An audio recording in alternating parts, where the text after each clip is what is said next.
you're prepared to run. You talk about having so many candidates. Tell us some of the things that set you apart. What are some of the things you're running on? Specifically, if we can start when you're talking about rebuilding the schools. It was something that you had a vast experience with. Schools have taken a bit of a hit over the past few years. How are you going to plan to build the schools back? Well, my approach is to tackle the issue and to recognize that there's a connection between budget and finance and effective programs. And what I do is I build a long-term financial plan that is an investment plan. You see, it's all about investing. I mean, the reason we're a city that's declining is we're not investing. What are we not investing in?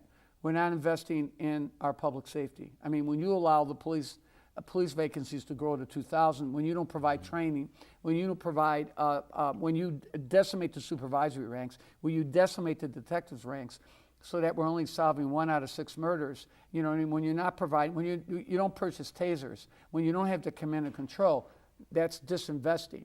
You're not only going to have problems with increasing crime, but you're going to have problems with accountability. When you don't invest in your schools, when you steer $50, $60 million in no-bid contracts to corrupt vendors, some of whom result in, a superintendent going to prison. When you close 50 schools and then you turn around and you suddenly start building new schools,